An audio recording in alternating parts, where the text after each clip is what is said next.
Okay. Hi students. Nenu Ravi.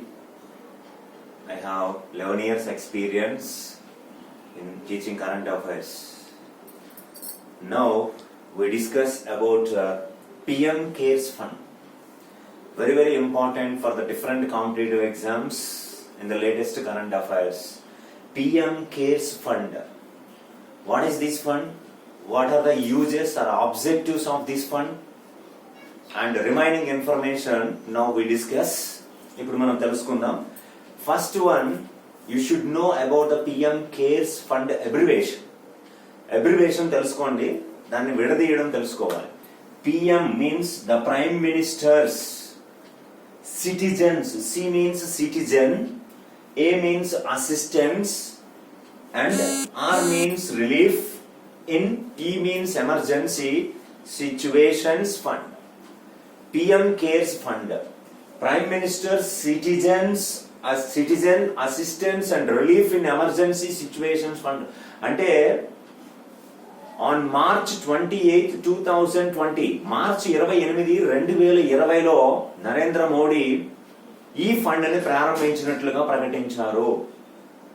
What is the main objective? What is the main aim of this fund? ఈ fund యొక్క ప్రధానమైన ఉద్దేశం ఏమిటి అంటే, ప్రస్తుతం మనం కరోనా అవుట్ బ్రేక్ లో ఉన్నాం.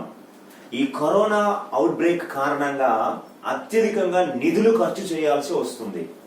ఆ నిధులని డొనేషన్స్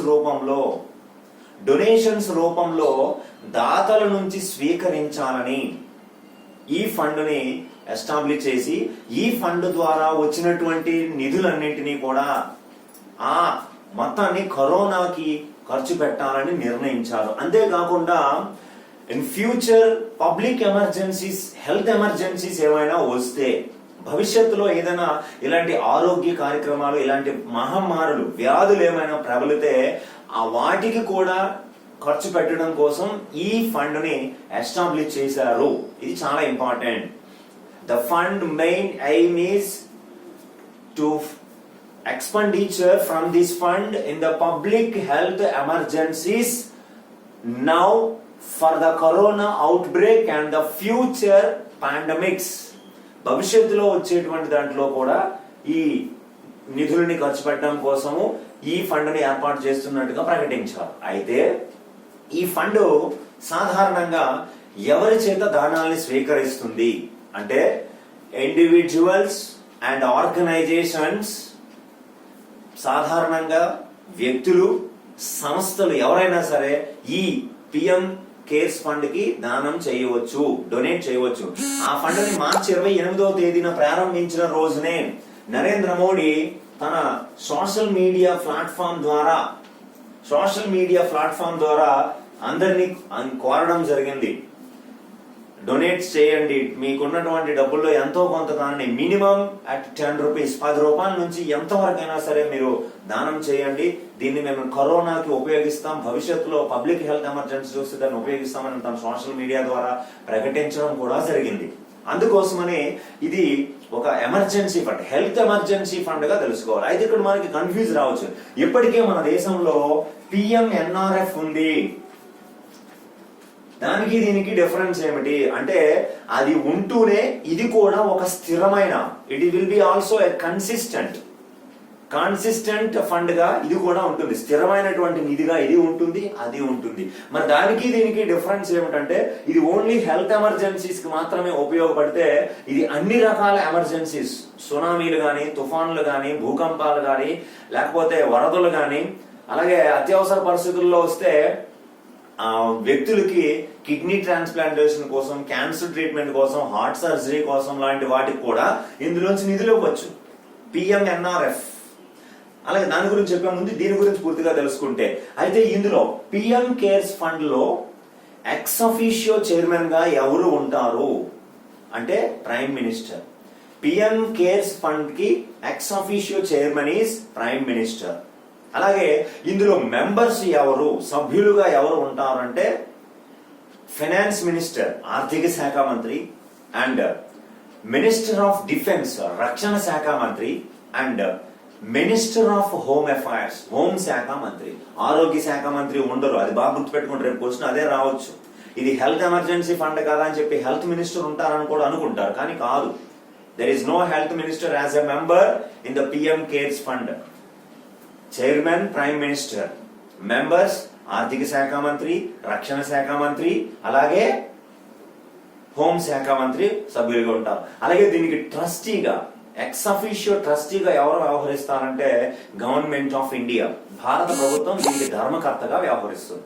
అలాగే ఈ ఫండ్ యొక్క చైర్మన్ గా ఉన్నటువంటి ప్రధానమంత్రికి 3 ట్రస్టీలను నియమించే అధికారం కూడా ఉంది. The Prime Minister has the right to appoint 3 trustees for this fund.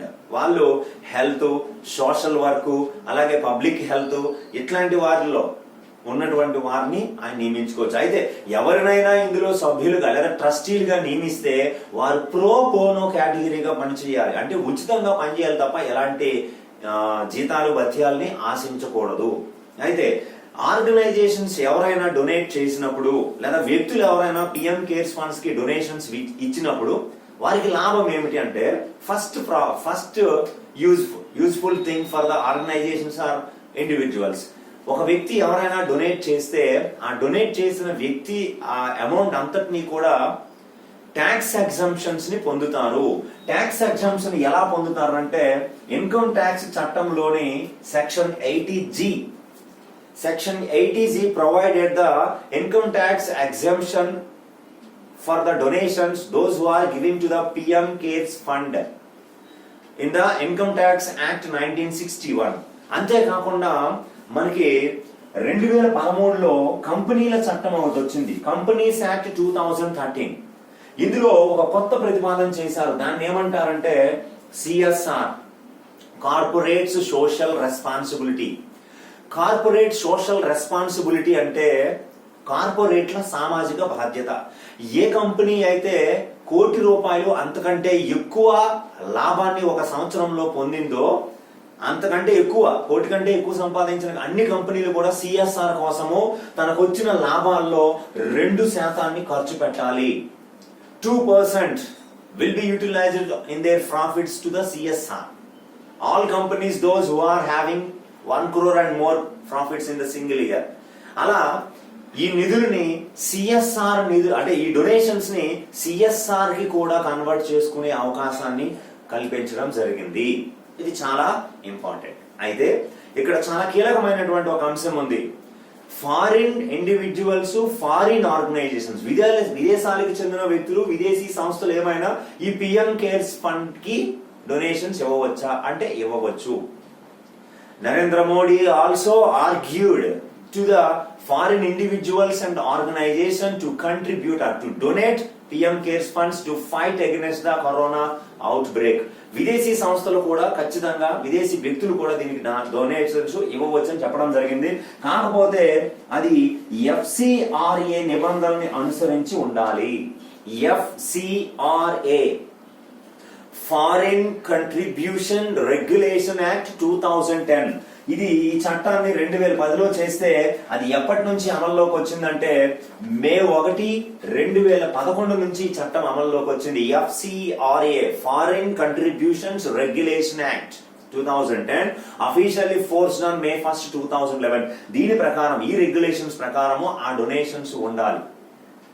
అవి కూడా స్వీకరించడం జరుగుతుంది. అయితే గతంలో మనకి 2018లో కేరళ తుఫాన్లు వచ్చినప్పుడు కూడా చాలా గల్ఫ్ కంట్రీస్ ముందుకు వస్తే అప్పుడు ప్రభుత్వం రిజెక్ట్ చేసింది ఫారిన్ డొనేషన్స్ ని.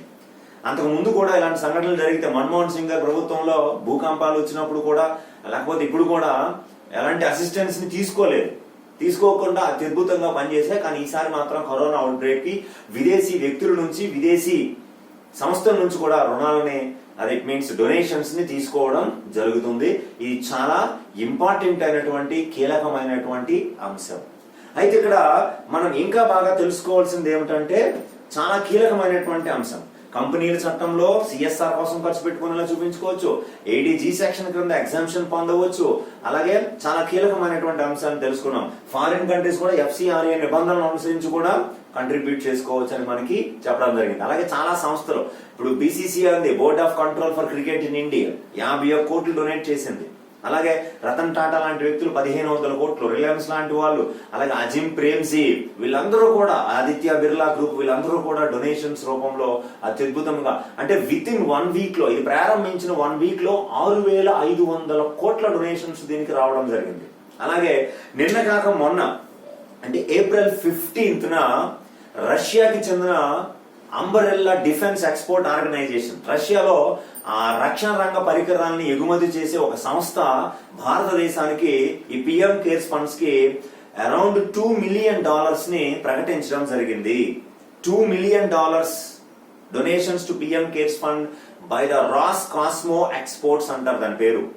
ఆ సంస్థ మనకి ఎక్స్పోర్ట్ చేసే సంస్థ ఈ డొనేషన్స్ ని ప్రకటించడం జరిగింది. ఇది కీలకం. అయితే ఇప్పుడు పిఎంఎన్ఆర్ఎఫ్ గురించి బ్రీఫ్ గా తెలుసుకుంటే, prime ministers national relief fund, ఇది 1949లో 1948 జనవరిలో, ఇన్ ద ఇయర్ 1948 జనవరి, పండిట్ జవహర్ లాల్ నెహ్రూ పిలుపు మేరకు ఏర్పాటు చేయబడింది.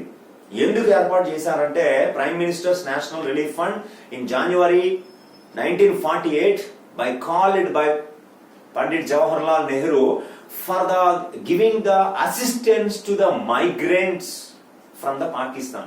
1947లో భారత్ పాకిస్తాన్ విడిపోయిన తర్వాత అక్కడ నుంచి మళ్ళీ పాకిస్తాన్ నుంచి కొంతమంది భారత్ కు వలస వచ్చారు. ఆ వలస వచ్చిన వారందరినీ కూడా కాపాడడం కోసము, వారికి రక్షణ ఇవ్వడం కోసము, ఆహారం అందించడం కోసము పిఎం నేషనల్ రిలీఫ్ ఫండ్ ని ఏర్పాటు చేశారు 1948లో. అప్పటి నుంచి ఇది పబ్లిక్ డొనేషన్స్ తోనే నడుస్తుంది. రెండు బాగా గుర్తుపెట్టుకోండి, పిఎంఎన్ఆర్ఎఫ్ గాని పిఎం కేర్స్ ఫండ్ కి బడ్జెట్ నుంచి ఎలాంటి నిధులు ఇవ్వరు. అలాగే వీటి నుంచి నిధులు తీసి ఖర్చు పెట్టాలంటే పార్లమెంటు అనుమతి అవసరం లేదు, ప్రధానమంత్రి అనుమతిస్తే సరిపోతుంది. అలాగే ఇప్పుడు మన ఆంధ్రప్రదేశ్ రాష్ట్రానికి సంబంధించి సీఎం రిలీఫ్ ఫండ్ ఉంటది. అలాగే టిఎస్ తెలంగాణ రాష్ట్రానికి కూడా సీఎం రిలీఫ్ ఫండ్ ఉంటది. అయితే మన ఉమ్మడి ఆంధ్రప్రదేశ్ లో సీఎం రిలీఫ్ ఫండ్ ని 19/11/1977లో ఏర్పాటు చేశారు. 1977 November 19th 1977 AP state CM relief fund was started. అంటే విపత్తులు వచ్చినప్పుడు, అప్పటికే మనకి దివిసీమ ఉప్పును వచ్చిన సమయం అది కృష్ణా జిల్లాలో. ఆ ఉప్పెన సందర్భంగా దాని తర్వాత వాళ్ళందరికీ సహాయ సహకారాలు అందించడం కోసం 1977లో ఈ Andhra Pradesh state CM relief fund ని ఎస్టాబ్లిష్ చేశారు. కాబట్టి అది గుర్తుపెట్టుకోండి. అప్పటి మన ముఖ్యమంత్రి ఎవరంటే శ్రీ జలగం వెంగళరావు గారు. శ్రీ జలగం వెంగళరావు గారు at the time of chief minister when the Andhra-Pradesh CM Relief Fund was started. ఇది మనకి total information about the PM cares fund, PMNRF, CM relief fund. Okay, thank you.